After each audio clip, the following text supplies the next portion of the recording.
that was 2013. It was at $200, and I said I've worked it out kind of like gold with a stock to flow ratio, just kind of simple maths. And I'm like, well, Bitcoin on the same basis will be valued at $1 million. Yo family, welcome back to the channel. Aaron here, coming back at you with another cryptocurrency video today. And in today's clip, we'll be checking out Raoul, and he's going to be talking about the recent Bitcoin ETFs, how the institutions are just waiting for regulation, Ethereum versus Bitcoin. He thinks there's going to be a huge fight ahead for crypto, and we're going to be fighting the old system versus the new system, which is crypto. He believes that will be huge. He talks about all this in today's video. You guys saw he just gave a $1 million Bitcoin price prediction. We've been seeing that a lot here as of recently. Kathy Wood, Mark Yusko, and Raoul all have that $1 million BTC prediction. And this is from one of his recent interviews. It has a lot of useful information. I want to play this for you guys. Let's go ahead and check it out here.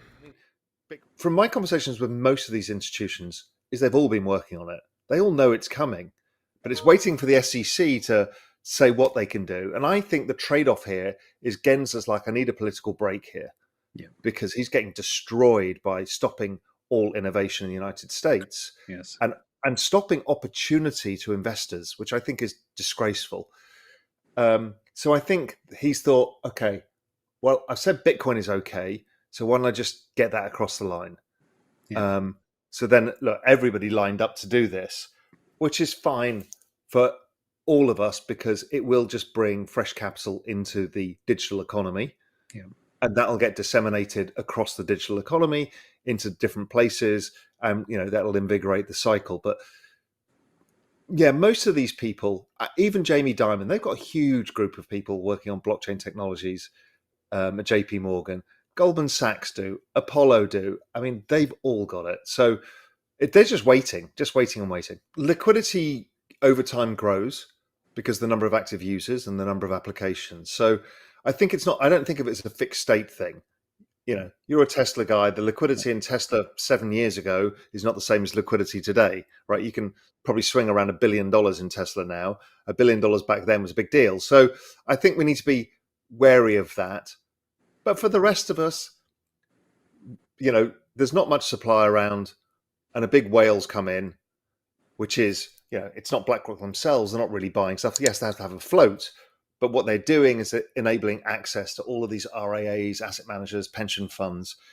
And that little door is going to create big waves for us when that whale comes jumping into the sea. So, it's great, and it will create huge problems. I'm actually even more concerned by ETH because of ETH burning. I mean, it's been deflationary as a network for quite a while now. And that's not much of a bull market. I mean, what the hell happens if we have a full bull market and we're still moving people to become stakers? So if like 30% of the network staked and we start going to one of these crazy bull markets, there's just no ETH around. You don't manipulate an ETF. It's not like they're running a fund themselves and they're evil manipulators. What happens is when you've got a lot more players in the market, it becomes much less volatile because you've got people buying and selling all day in different ways, and many different types of investments move markets in different ways. So it's a shame that people didn't or won't yet use the decentralized rails of doing this themselves. And you've gone to the middleman and given Wall Street some of your cash again. But I also understand that if you are a RAA in Omaha and you quite like this idea, you can't get your customers to invest via direct holdings of Bitcoin. So it's a conundrum. And as you say, it's good for the space because it's going to bring new capital into the space. That'll bring new innovation. That'll bring more VC money. That'll bring, good for our bags. It's, overall good. But they're doing it in the old-fashioned way, which is bad. So people who are just in the crypto space, it doesn't matter. They're both going up, right? So that's the most important thing to note. So you can back any horse you want. What we're in the game for is the excess returns. Where can you generate the higher return? So when I look at Bitcoin, it's the scarcity and the purity of what they're doing. But now we're building ordinals and other things on top of the network and layer twos and stuff. Okay, more use cases, good for Metcalfe's law, good for on-chain activity. ETH is much broader and much more dominant in that broader world.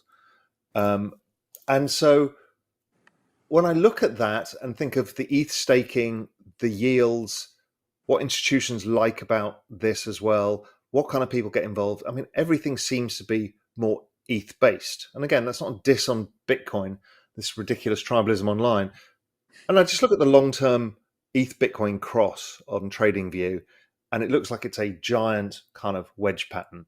And I look at that, and that's the kind of, with all price history on a log chart. And I'm like, I just reckon that these patterns usually break up as a continuation pattern, and that would say ETH massively outperforms. If we also know that ETH becomes scarcer every time it's used right now, then it's most likely to outperform. What was really interesting is we've just gone through a big bear market. Normally, everything gets nuked versus Bitcoin. ETH didn't. It traded sideways. Yeah. So if that's not a big tell, so if it stays the same as Bitcoin in a down market, what's it going to do in a bull market? So that's my hunch, is that it outperforms. My hunch that in this cycle it'll do the flippening, and then it'll probably come back again, and everyone goes, "See, it was ridiculous. It was a bubble." It's just, but over time, it's a faster growing network. Simple as that. Don't fuck this up. And then there was a tweet from somebody on Twitter that said, "There is a bull market staring you in the face. All you have to do to make life-changing money is buy and wait patiently. Don't fuck this up." Yeah. And then I put the bell curve of the mid-twit. On the left is the buy and hold retail investor. In the middle is no, inflation, this, recession, blah, blah, blah. And the other side is the monk with the buy and hold. So that is my advice, is you buy and hold and accumulate into these large cyclical drawdowns, and just check whether your overall thesis is right. And the overall thesis is, do we have adoption? It's the same bloody thesis for Tesla as well. It's like for anything.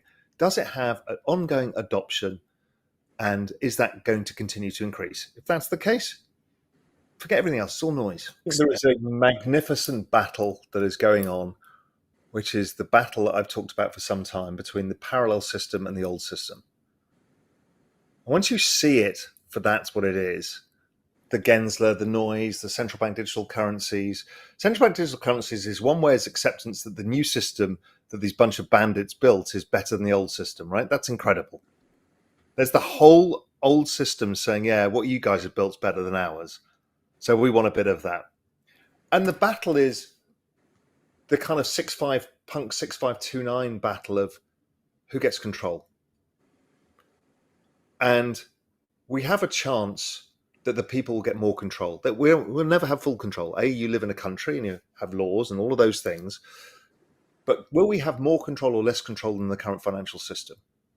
And that's the fight we have to have, which is why it does matter how many people actually own digital assets in their own right.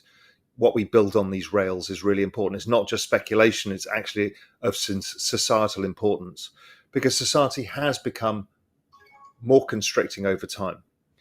And more technology means more capture over humans in certain ways that we don't understand. Behavioral economics is a big and scary thing, and incentive systems, perverse or otherwise, will get used at scale. I don't know how to stay out of all of this. It is complicated. And it's one of the reasons I saw this coming after the European crisis when I was living in Spain. I'm like, I need to get out of here, or at least have a plan B. And my plan B was to go to a small island in the middle of the Caribbean, where I'm just a bit further away than this battle. But this battle is being fought in the US, Europe, the UK, and a whole bunch of other countries. Although, interestingly enough, and we talked before we were on camera, India, when you ask an Indian about state control, they don't care. The freedom side of money and that stuff is not the most important to them. The most important stuff is to make money. And the Chinese are the same. So different philosophies have different things and where they are in the economic cycle. But there's a big battle over all of this. And the other thing is, within that battle is not only governments, but it's all the financial players that exist today. And then there's all the big Web 2 giants, the technology giants, and we have to fight all of these people. How I would look at it, and even with my own mind, is listen, it probably triples from the all-time high, and currently it's at 30 grand. So okay, that's a 6x from here. That's pretty good. And the upside is, maybe I'm totally wrong, and it gets complete panic to the upside because of the issues you talk about. We don't know what's going to be happening in the economy in 2025. You know what could be driving prices. So I just think you get the upside for free. You can be conservative and it's still huge, and you get the upside for free. So when I first wrote the first ever kind of Bitcoin strategy piece, investment strategy piece, and price model, that was 2013. It was at $200, and I said I've worked it out kind of like gold with a stock to flow ratio, just kind of simple maths. And I'm like, well, Bitcoin on the same basis will be valued at $1 million. So I said, okay, I'm just going to discount myself by 90% because this sounds ridiculous. So we'll call it $100,000, and it was trading at $200. So it's still the best risk reward you'll ever find. And thank you guys for watching all the way to the end of the video. If you enjoyed that, found any value, make sure to hit that like button, and also leave your thoughts in the comment section below. We love to hear what you guys think is going to happen for Bitcoin and crypto over the next couple of years. Leave your thoughts down below. My name's Aaron from the Bitcoin Bros. I'm out. I'll see you guys in the next one. Have a great rest of your day.